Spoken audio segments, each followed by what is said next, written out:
Welcome to our NBC4 special. American Pride is universal. I'm Tommy McFly. Pride, it's many things. It's loud, it's subtle, it's joyous, and it's courageous. And right now, there's more support than ever before for the LGBTQ plus community. But also, there's some big backlash in parts of the country with some rights. So over the next half hour, we're going to introduce you to the many faces of the diverse and empowered community. We're going to talk about families turned advocates who are fighting to protect their transgender children. We're going to get candid with a conversation about what it means to be non-binary. Plus, we uncovered a moment in drag history that you've probably never heard of before, right here in the nation's capital. So let's begin with the changing face of the American family. Did you know it's estimated about 30% of LGBTQ adults are raising a child? But that pathway to parenthood has not always been easy. And there are still some battles ahead. Visit any Pride event, and more than likely these days, you'll spot families. We're more like the Cleavers. Like Linda Lawson and her wife, Jean Consola. And their two kids, Evelyn and Julian. I think I always knew I was going to have children. I'm the oldest of 6 children. I'm an elementary school teacher. But more than 20 years ago, that pathway to parenthood had many different hurdles. Because the donor was not my married spouse, it would not be covered. And that was kind of rough. An uncertain and costly process using a sperm donor. We had to do a lot of adulting. Think about things like guardianship and wills and that sort of thing. So we have our ducks in a row. Linda also had to adopt both children so she too could have parental rights. The moment they were like, come meet your son, they hand this baby to me. I got to cut the umbilical cord. I was like, this is my baby.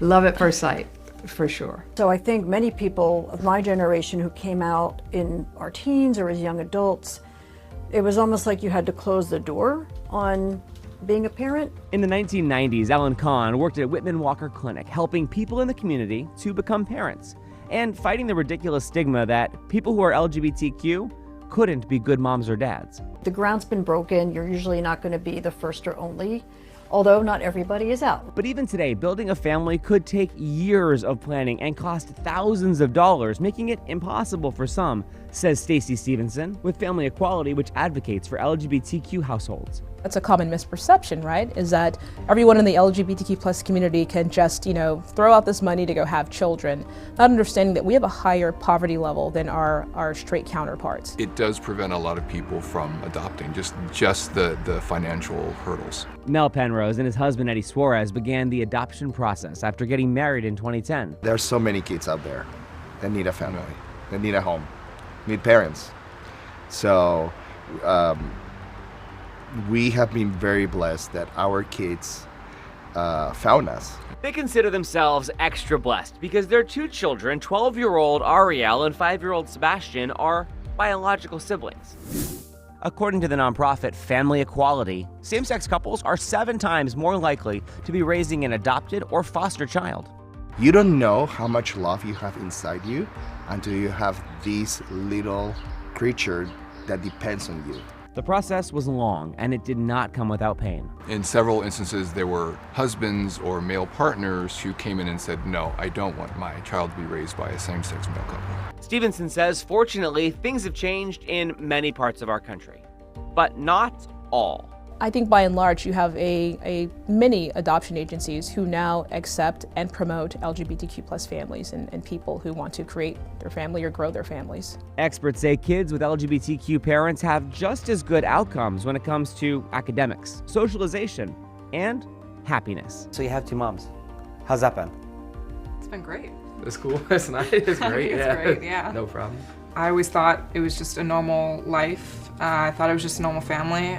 That's what Linda and Jean hope others who see them out there in the community understand. I think it's important for us to tell our story and so that people think this isn't scary, bad, evil. We're just 2 people who love each other, who love our kids. This isn't perfect, but it's perfectly wonderful. He said act normal.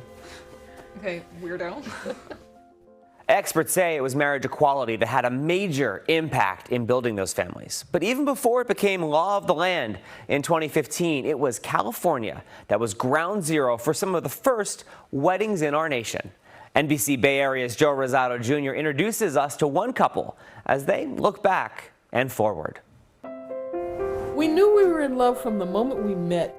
The pages of an album Here's the picture of us. hold the images of life and love for Jewel Gomez and Diane Sabin. Here's me and Diane with my mother. The earliest image comes from 1984. And Diane and I fell in love instantly. Another, We got together in '92. when the Oakland couple finally made it official. Oh, here's one. With marriage off limits for same-sex couples, they instead became happily engaged. The idea of being engaged was our kind of bonding, because everybody understood what that meant. When after I just moved out here, Years and decades rolled by. The photos of parties and celebrations never included a wedding. What a day in San Francisco! In 2004, then San Francisco Mayor Gavin Newsom briefly opened the window for same-sex marriages at City Hall.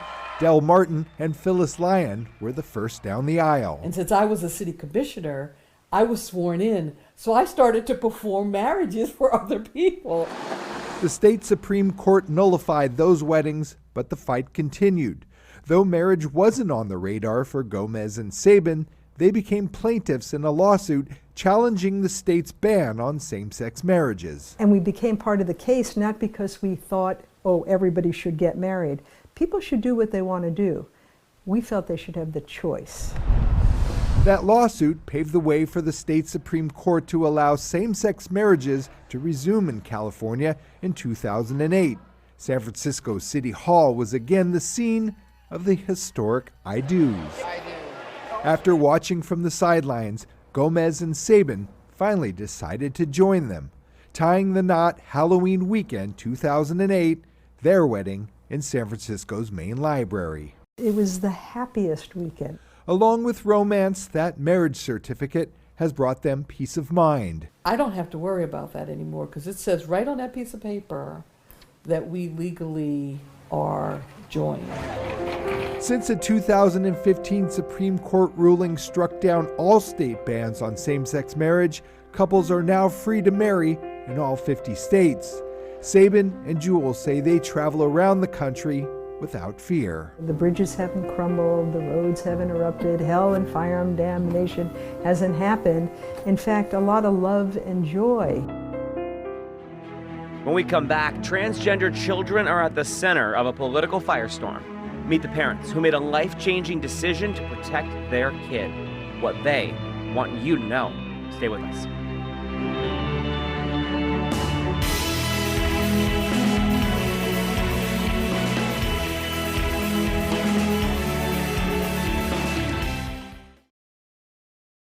There's been a conservative backlash to LGBTQ rights in America, especially in the transgender community. The number of anti-trans bills have already doubled this year across the country. As investigative reporter Tracy Wilkins shows us, that's leading many families to make tough decisions. Leon is the packaging guy. Like many 10-year-old boys, Leon Ray has one thing on his mind, and that's fun this summer. I'm looking forward to going to the beach here. But little did this Texas family know they would be spending it in Maryland. We are political refugees in our own country. It's a journey that began 3 years ago when Leon revealed something to his parents, Camille and Homero, they never saw coming. Leon pipes up in the background and he says, "But I don't love myself." And I was like, what?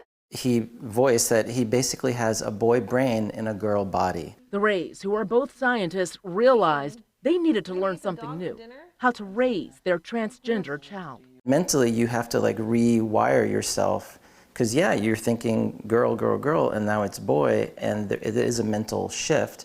I did it gladly because I knew that's what he needed. How did Mom feel about losing her little girl? Oh yeah, no, I don't go there. No, and I've met other parents of transgender kids who go through that mourning process or whatever. I was like, no, we misgendered him. He's always been him. I didn't lose anything. He signed it little dude. Okay, little dude. The family did all they could to support him, beginning with therapy, using male pronouns, and starting gender-affirming treatment, the very kind that came under attack in Texas. I was like, okay, not on my watch.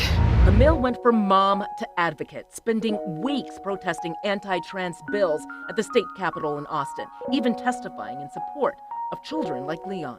Access to age-appropriate treatment for transgender youth is an immediate issue for my family.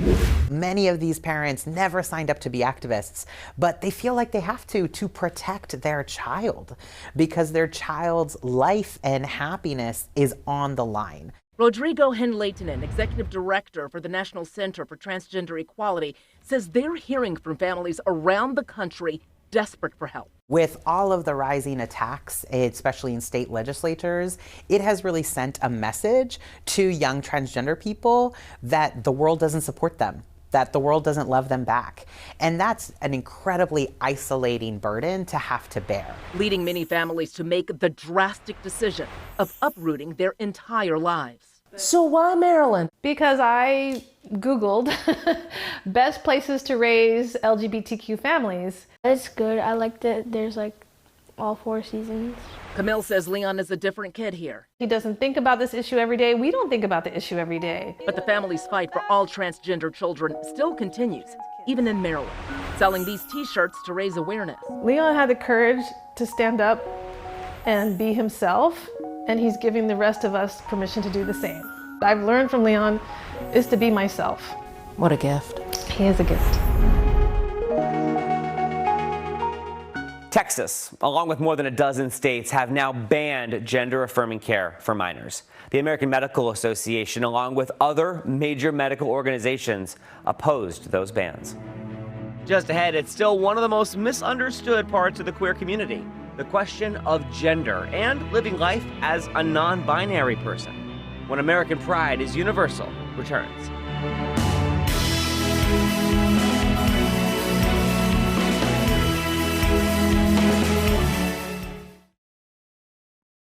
LGBTQ+. There are many letters and parts of our community. And research shows there's plenty of misunderstanding about what it means to be non-binary. One of the first non-binary actors on network TV is ER Fightmaster. You may have seen them on Grey's Anatomy.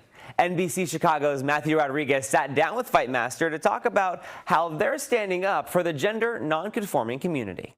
When did the word non-binary come into your life, and was it an automatic connection? It was a person that I was seeing at the time had offhandedly referred to me as they. And it was 2018. I was like, but that's been it the whole time. It's been 5 years since ER Fightmaster first identified as non-binary, using the pronouns they, them, believing gender should not be limited to just male or female traditional norms. That's the wrong grammar, though. Did you? That grammar is. That grammar is off. Did you have that moment? Because so many people come back with that, like, it's not the right grammar kind of thing. What is your response to that? Because I'm sure you've heard it a million times and you want to flip a table. Well, I try to be really gentle with it because I don't think that we get anywhere by being... flipping tables. By flipping tables. But it's somebody left their drink. I hope they come back for it. We actually use they all the time in a singular way.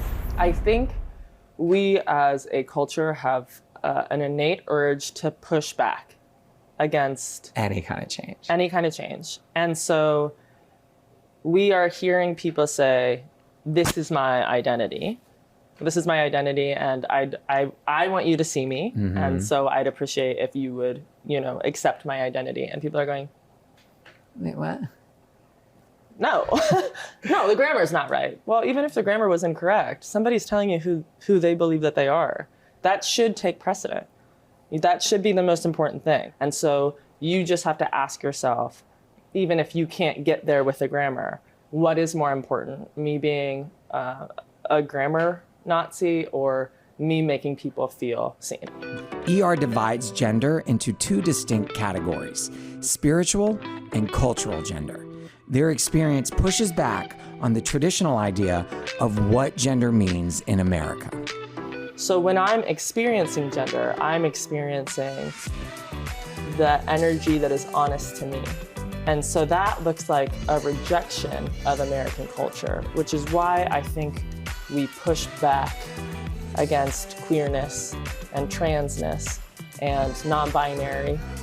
We push back against all of these queer identities because they are a rejection of the idea that because I am born with certain genitals, I will dominate, and because I'm born with these genitals, I will stay in the home. I don't think any of that is real. I think that is meant to maintain rules that benefit a system that is actually not benefiting any of us. It's pretty simple when it comes to being respectful of a non-binary person. Use the name they ask you to use. And if you're not sure which pronoun someone uses, you could just ask. When American Pride is Universal comes back, the evolution of drag, including a newly discovered pioneer who now is being hailed as an LGBTQ hero.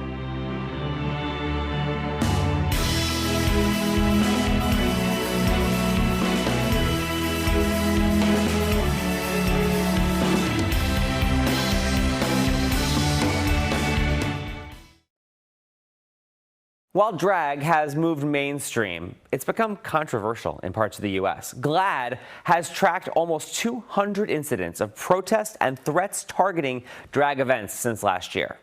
And many may not realize drag has deep roots right here in D.C.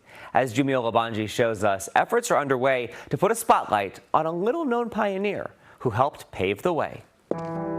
In the new short film, Swan Queen, Billy Swan fights for his rights to unapologetically be himself, resisting as police raid his D.C. home for hosting drag parties or balls in the late 1800s. The fight and the ability to fight back against society, and they did that through the act of glamour. The fictional film is based on a real person you likely haven't heard of, portrayed by actor and drag artist Jason Barnes. I think William Dorsey Swan is probably one of the most significant people for LGBTQIA history in America, hands down. Integral to not just DC, but drag everywhere, and I would say queer and trans people everywhere. Filmmaker Elle Cedeno Miller was shocked they had never heard about Swan's life. Born into slavery in Hancock, Maryland, and it was after emancipation that they moved to DC as a young adult, and you know, that kind of mirrors so many of us who have come to DC in our early 20s, like in search of, you know, a better life. Princeton University professor and historian Channing Gerard Joseph was the first to uncover much of Swan's forgotten past. He was a strong example in his time of how to insist upon the right to be oneself. Swan worked as a janitor at a local college here in D.C., but he would eventually transform into something much bigger. He threw drag balls at his Northwest D.C. home on L Street, dubbing himself the Queen. Swan is the first documented person to refer to himself as a queen in the context of a drag ball, a drag queen. Police often raided Swan's parties, leading to stints in jail. As reported in this Evening Star article from January 1896, the word drag is even quoted. He was charged with keeping a disorderly house. We visited the National Archives, where among its massive amounts of paper, it's always good to find kind of the needle in the haystack. Archive specialist Natisha Curry went hunting for any record of Swan after reading an article about him. But holding that document in your hand when you're like, oh wow, this is pretty important. Among the pardon case files, this 1896 petition for pardon from Swan himself to President Grover Cleveland, asking to be released. He petitions saying that he has always been a hard-working, industrious man. Swan's actual signature signed from district jail. The queen of DC drag gets his case heard before, in the White House is historic and is a moment that marks Swan, for me, as the first LGBTQ activist. Cleveland denied the pardon. 150 years later, now drag has become a crime once again in certain parts of this country. There's only one way out. Outrage from conservative groups trying to cancel drag culture. From New York City to DC to San Diego, protesters have shown up at drag story readings, Some states introduced legislation to ban drag shows in public. And I've been hosting brunches now for almost 27 years, and all of a sudden now this is the first time ever that I've witnessed anyone protesting or disagreeing of what I do for a living or my lifestyles. Shaquita Lee is one of the grand dames of DC drag community. On any given weekend, you can find her selling out drag brunches, performing as her idols, Diana Ross and Tina Turner. Putting smiles on people's faces, seeing the energy that they give me while I'm on stage. In 2016, Shaquita Lee made her own history, the first drag artist to perform at the White House for then President Barack Obama's Trans Awareness Day reception. When I'm on that stage, it's like I own the world. I'm the president. Her performances, a form of protest to those who want to silence her. Come out and experience a show for yourself before you judge. A familiar theme that Joseph says began with Swan. It's a story of an American who went through hardship. No photos of Swan are known to exist, but his vivid life now living on through storytelling. I think Swan would be throwing balls right now, frankly. I do, and I just got chills thinking about that too, and I do think about that. One more note about Swan. The D.C. Council recently passed legislation to officially rename Swan Street in Northwest D.C. after William Dorsey Swan for his contributions to the LGBTQ movement. We thank you for joining us as we highlight just a glimpse of the rich tapestry that makes up the LGBTQ community and American pride, love, diversity, and equality. It truly is universal. Happy Pride.